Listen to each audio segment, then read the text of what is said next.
We want to have a national convention that people of Kenya or their representatives will come together to talk constructively about problems which are facing our country today.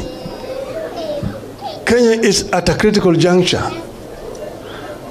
We either move forward or we perish.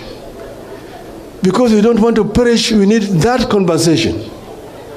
And that is what I had proposed, that we must have this conversation that take cognizance of the demographic profile of our nation. And that there are several issues that need to be discussed at that convention. But I've also said that there matters precedence, issues that must be dealt with first before that convention can be had.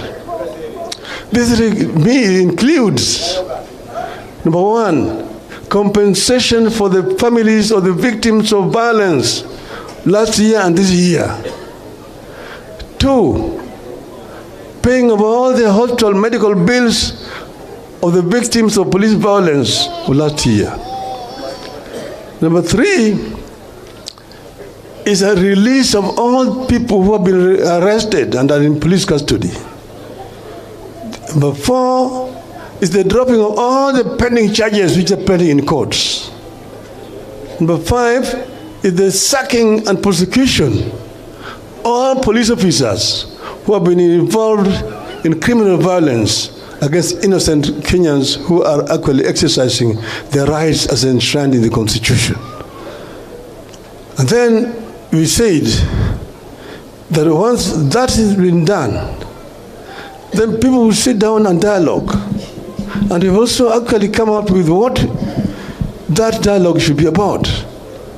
The issues that have been raised by Gen Zs are not new issues. There are similar issues which we raised last time, even last year we were on the streets. We talked about unemployment in our country. We talked about high cost of living in our country. We talked about corruption, rampant corruption in the country. We talked about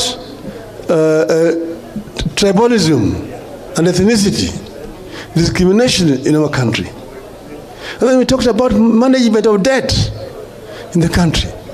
These are critical issues that need to be discussed. But thirdly is the issue of governance. You have a new constitution, but you're not actually following that constitution. There are issues which were pending. Kenyans met at Bomas of Kenya and deliberated for a very, very long time and came up with a very, very progressive constitution. That constitution was bastardized to a certain extent during the so-called Naivasha process. We must go back to the Bomas draft constitution, put it back on the table, and see what needs to be cleaned up so that we can have a progressive constitution. So you said, therefore, that it's on the basis of that kind of elaborate process that we can then talk about a government of national unity. But then you say that if you want to take some of our experts and get into your government, you release them to join your government and work in accordance with the ethics of our party, ODM and Azimio. This is what we said. We have not changed. This position has not changed.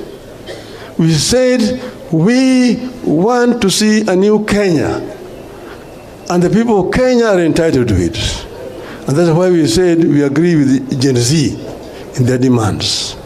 Gen Z demands are the demands of the people of Kenya.